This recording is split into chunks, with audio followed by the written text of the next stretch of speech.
What's up, everybody? It's Jason at Hard Money Bankers. Hope all is well. So, the name of the lending game is lead flow. The person, the company who has the most deals, who has the most lead flow, who has the most opportunities is always going to win. It's that simple, obviously. Think about this. Let's say you're a lending company and you need to close one deal, just one deal this month, and you get 10 opportunities, you get 10 leads, and you got to do one of them. That's a 1 out of 10, right? That's not bad. Chances are between 1 out of 10 decent opportunities, leads, you may get one. But imagine if you have 10, 20, 30, 40, 50, 60 to choose from, then you can cherry pick the best out of that. The goal is to cherry pick all the best deals. Any deal that obviously meets the mold you want to lend on, but the more opportunities you have, the better. There are so many local private lenders and hard money lenders in our market that are doing decent volume, but they don't have decent deal flow.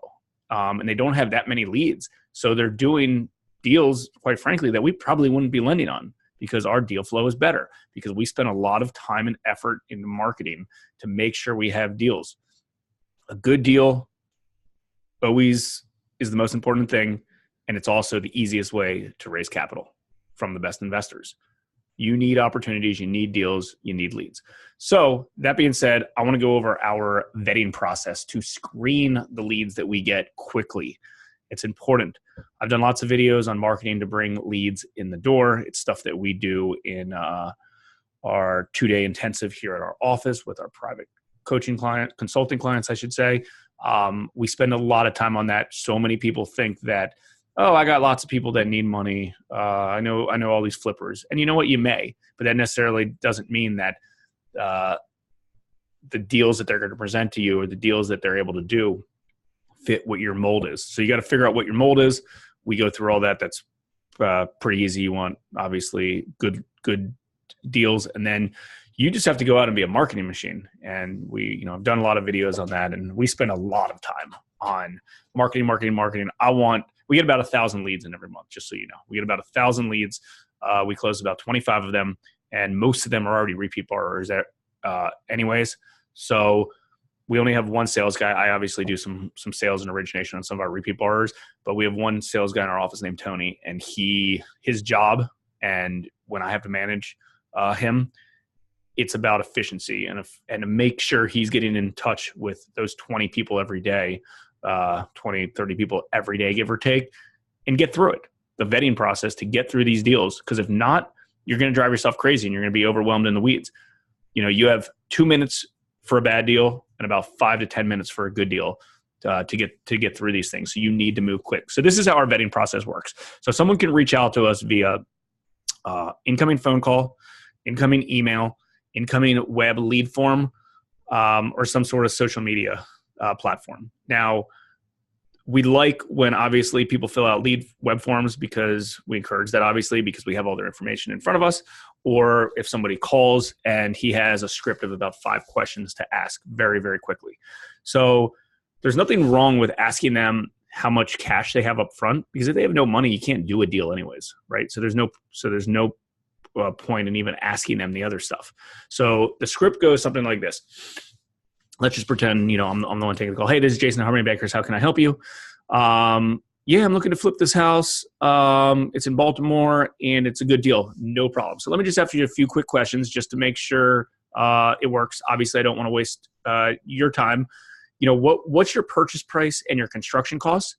Well, I'm buying it for $100 and it needs $50,000 of work. Okay, and approximately, how much money can you contribute into the deal, or how much cash can you put into the deal, or approximately what loan amount are you looking for? Oh, I'm looking for 100% of everything. Okay, no problem. So chances are you are going to need some money into the deal, and keep in mind, I'll do my best to make sure it's the least amount as possible, but how much money could you put into the deal? So I try to ask the question multiple times, multiple different ways to figure out what their answer is. Like, I don't, unfortunately, I just don't have any means to bring any money to the table. No problem. Honestly, this isn't going to be a great fit for us at this time. What I would recommend is maybe trying to bring on a capital partner, or figuring out ways that you can get some additional resources, because you are going to be required to bring some money to the table.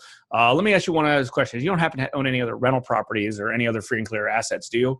No, I don't. Okay. Because if they do, maybe we can do some sort of cross collateral. So before even, I didn't ask for the address. I asked for the reason I asked those filler questions of purchase price and construction costs. So I know that their exposure or their costs would be 100 plus 50. So 150. So I know that chances are they're going to need like 30 grand into that deal. I usually say about 20%.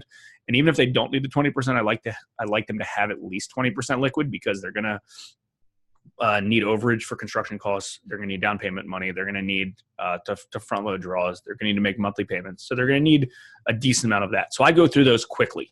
A call like that should really be like 2 minutes, 2 minutes, 5 minutes max, right? So I try to get through them very, very quickly. Like I said, we get a lot of these in.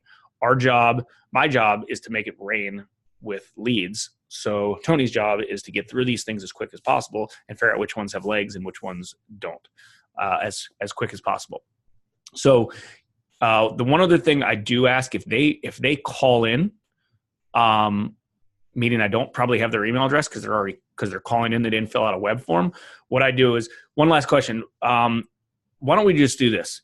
Honestly, this deal probably isn't going to work great for us, but if you give me your email address, I'll just send you a quick email with exactly how our program looks. So when you do have something that meets it, you'll have all my contact number and you can call me back or email me back directly. How does that sound? Sure. No problem. So then I can get their email address. We talk about this in marketing stuff. You need to get email addresses on everything. You need an email database. It's the only way to grow a hard money lending business, to stay in front of people. Every time we send out an email blast, we get loans. It's that simple. You need to be sending out at least one email every month. Or every week, I'm sorry. So the other part about having that email address, I don't have to worry about following up with them in a month from now. When new salespeople start with us, they're like, okay, well, this seems like it could be something, just not now. Don't worry about following up with them. You don't need to. They're on our email list. And because they're on our email list, they're getting emails from us regularly, at least once a week, sometimes 2 or 3 times a week. They'll reach back out. No need to follow up. And that's a big part, is you're going to get overwhelmed when you have, hundreds and hundreds and hundreds of leads that you're going through all the time. You're going to be overwhelmed. You're only going to work with the ones that are ready right now. So that's an important part. Some of the stuff I've talked about on marketing is creating a massive lead machine and having, people call in. You meet them at meetup groups. You have their business card.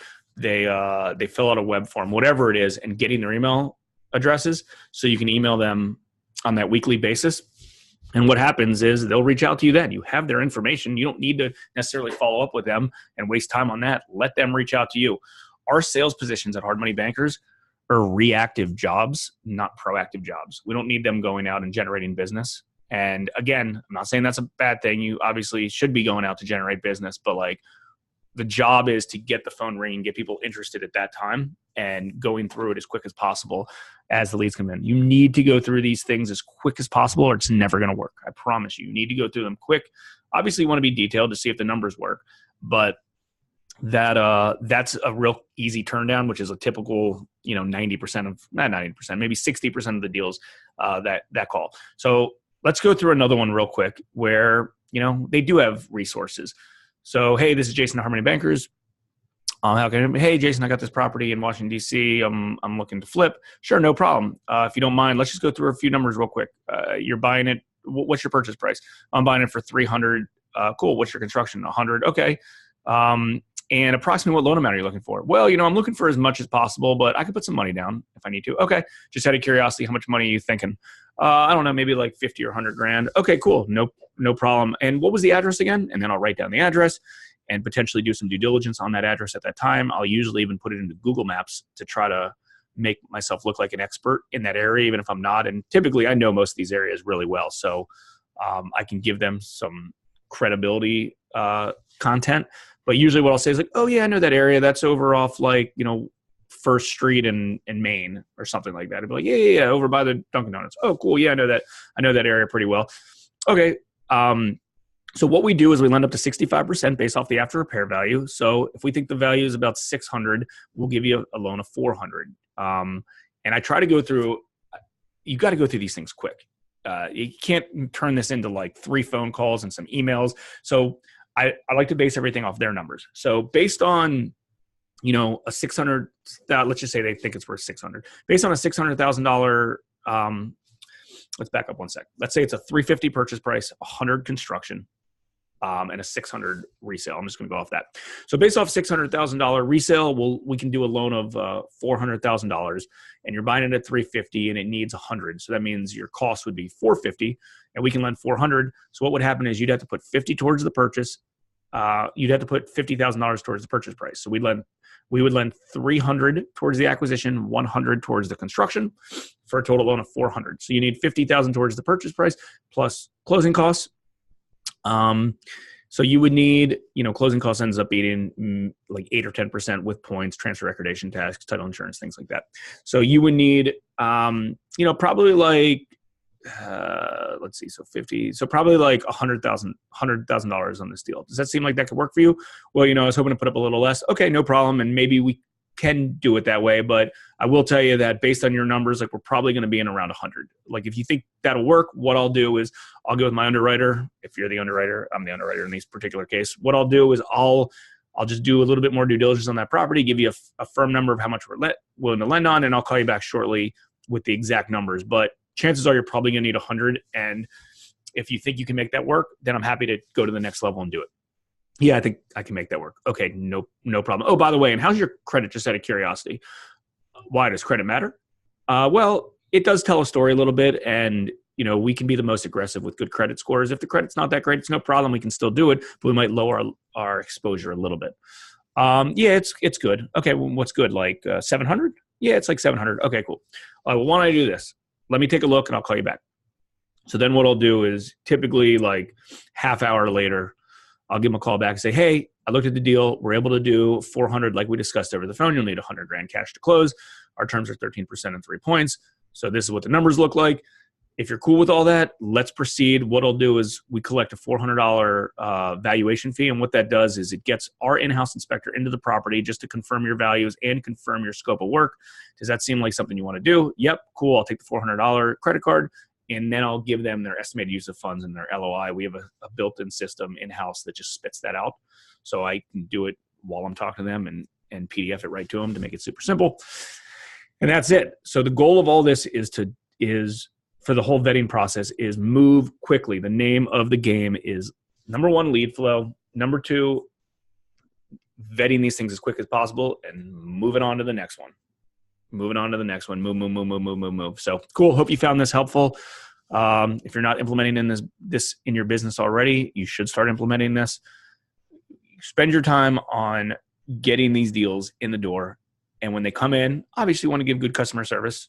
I like to crack jokes with them. I like to make them feel comfortable. I usually invite them to come into our office because we kind of have a cool office for them to, meet the team and build credibility that way. We do meetup groups, so I invite them to our meetup groups. I try to give them as much value as possible. And if it's a bad deal, I'll tell them it's a bad deal. It's like, honestly, you need, too much money on this deal because it's not great. So, just some tips and tricks that we do. But the goal is to get through these deals very quickly. Anything related to this topic, hit me up. We're doing this stuff real life in our 6 local markets that we lend in. And outside of our local markets, we do some private consulting as well. So here to help. Let me know if you need anything.